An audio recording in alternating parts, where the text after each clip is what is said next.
కూటమి ప్రభుత్వం నారావారి సారాలో కూరుకుపోయిందని ఇక విమర్శించారు వైసీపీ రాష్ట్ర ట్రేడ్ యూనియన్ అధ్యక్షుడు పూనూరు గౌతమ్ రెడ్డి. నకిలీ మద్యం బురదను కూటమి నేతలు వైసీపీపై చల్లే ప్రయత్నం చేస్తున్నారని ఆయన మండిపడ్డారు. ఇక 16 నెలలుగా కల్తీ మద్యం అరికట్టలేని ఈ ప్రభుత్వం తప్పు బయటపడేసరికి కప్పిపుచ్చుకునే ప్రయత్నం చేస్తోందన్నారు. వచ్చే ఎన్నికల్లో వైసీపీ మళ్లీ అధికారంలోకి రావడం తథ్యమంటున్న గౌతమ్ రెడ్డితో మా ప్రతినిధి Raj Kumar face to face. Case వ్యవహారం ఇప్పటికీ రాష్ట్ర వ్యాప్తంగా కూడా ఒక సంచలనంగా ఉంది. దీనిపైన అటు వైఎస్ఆర్ కాంగ్రెస్ పార్టీని ఇటు కూటమి ప్రభుత్వం విమర్శిస్తోంది. కానీ ఇది పూర్తిగా కూడా కూటమి నేతలు చేస్తున్నారు. అంటే రెండు పార్టీల మధ్యన కూడా ఇది ఒక సందిగ్ధ వాతావరణం. అసలు ఎలాంటి విషయాలు ఉన్నాయనే దానిపైన మనతో మాట్లాడడానికి రాష్ట్ర YSR Congress party trade union అధ్యక్షుడు గౌతమ్ రెడ్డి ఉన్నారు. సరే, ఏంటి ఇరు పార్టీలు కూడా మేమంటే అంటే వాస్తవం ఎలా ఉంది, మీరేం చెప్తారు? ప్రధానంగా వాస్తవం ఏముందంటే అందరికీ తెలిసిందే కదా.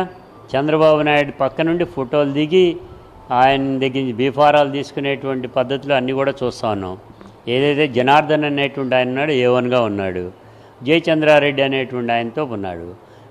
మద్యం స్పీరియస్ మద్యాన్ని, నకిలీ మద్యాన్ని తయారు చేయడానికి ఇండస్ట్రీస్ లాగా పెట్టేశారు, జిల్లాకు ఒకటి పెట్టినట్టు పెట్టేశారు. అంటే దాని అర్థం ఏంటి?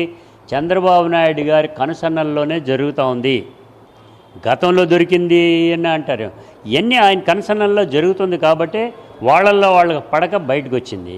బయటకు వచ్చిన సందర్భం అన్నది ఇన్వెస్టిగేషన్ చేయాలి. ఇన్వెస్టిగేషన్ చేసే సందర్భంలో ఆయన యాడెడ్ అక్యూజ్డ్గా పోలీసు వాళ్ళు పెడతారు. యాడెడ్ అక్యూజ్డ్ కొత్త విధానంగా ఇది మధ్యకాలంలో చూపిస్తున్నారు. ఆ అక్యూజ్డ్ యాడెడ్ దాంట్లో 15వ పేరుగా 1 రమేష్ నెంబర్ 4 కొంత అని ఇచ్చాడు. ఆ నెంబరు జోగి రమేష్ది కాదు. లేదంటే కనుక నిజంగానే కనుక జోగి రమేష్ గారు కనుక దీనిలో ఉంటే వాళ్ళు ఏం రాయాలి? జోగి రమేష్ కానీ మంత్రి జోగి రమేష్ అని కానీ రాయాలి. కానీ ఇవేమి రాయకుండా 1 రమేష్ అని రాశారు. అంటే దాని అర్థం ఏంటి? Somebody is there. దీన్ని ఒక భూతద్దంలో చూసినట్టుగా వాళ్ళు మాట్లాడుకుంటూ ప్రజానీకానికి ఒక రాంగ్ మెసేజ్ని పంపించడానికి మాత్రం టీడీపీ వాళ్ళు ప్రయత్నం చేస్తున్నారు అనేటువంటిది కనపడతా ఉంది. అంతే తప్ప మరొకటి కానే కాదండి. వాళ్ళు మాత్రం ఇది కేవలం గత ప్రభుత్వంలో జరిగింది, మేమే దీన్ని వెలికి తీసుకొచ్చాం, ఎవరున్నా సరే దీని వెనకాల ఖచ్చితంగా కూడా వాళ్ళందరినీ కూడా అరెస్ట్ చేస్తామంటూ కూడా చెప్తున్నారు. ఎట్లా చూస్తారు? ఏమండి, 16 నెలల పాటు కళ్ళు మూసుకొని కూర్చున్నారా?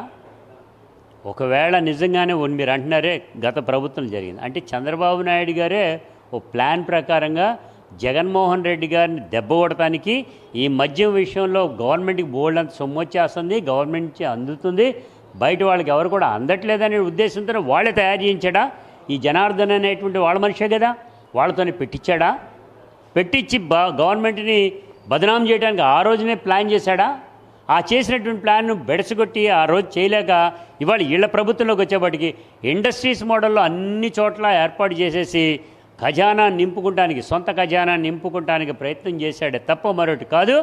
ఇది ఒకవేళ ఎప్పుడు జరిగినా బుల్లెట్ దిగిందా లేదా అనేటువంటి అరెస్ట్ అయ్యారా లేదా అనేటువంటిది అది చంద్రబాబు నాయుడు గారు పక్కన ఉండేటువంటి వాళ్ళు అరెస్ట్ అయ్యారా లేదా అనేటువంటిది కావాల్సినటువంటిది. దీన్ని సారా డ్రమ్ములో కూరుకుపోయి ఉన్నారు వాళ్ళు.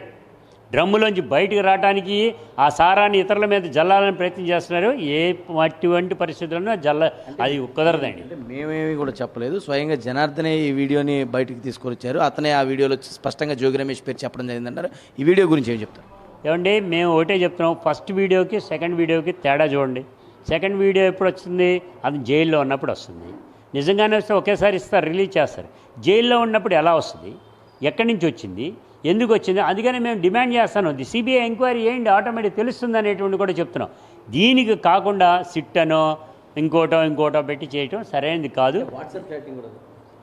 అదే చెప్పేదండి, ఈ చాటింగ్లు అనేటువంటి ఇప్పుడు నేను ఇప్పుడు మనమే చేయగలం అవన్నీ కూడా క్రియేట్ చేయటం అనేటువంటిది. కంప్యూటర్ నాలెడ్జ్ ఉన్న ప్రతి ఒక్కటి ఫట్లాడిచ్చేస్తున్నాడు. ఏం దగ్గర పెట్టుకుంటే నీ చాటింగ్ కాదు కదా, ఏదైనా వస్తుంది.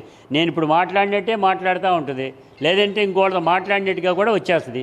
మరి ఇంత జరుగుతున్నప్పుడు మీరు కూడా వెరిఫై చేసుకోవాల్సిన అవసరం ఉందని చెప్తున్నాను. అయితే ఇది మొత్తానికి ఏదైతే కల్తీ మద్యం వ్యవహారానికి సంబంధించిన దాంట్లో పూర్తి కూడా సిబిఐ ఎంక్వైరీ వేయాలంటూ కూడా ఆ పార్టీకి సంబంధించినటువంటి నేతలను కూడా డిమాండ్ చేస్తున్నారు. దీనిపైన పూర్తిస్థాయిలో కూడా సమగ్రమైనటువంటి విచారణ జరిగితే తప్ప నిజాలు ఇవి కూడా తెలియటువంటి అవకాశం లేదంటూ కూడా రాష్ట్ర ట్రేడ్ యూనియన్ అధ్యక్షుడు గౌతమ్ రెడ్డి చెప్తున్న పరిస్థితి. దిక్కున్నటువంటి తాజా పరిస్థితి. కెమెరా పర్సన్ సురేంద్రతో రాజ్ కుమార్, ప్రైమ్ న్యూస్, విజయవాడ నుంచి.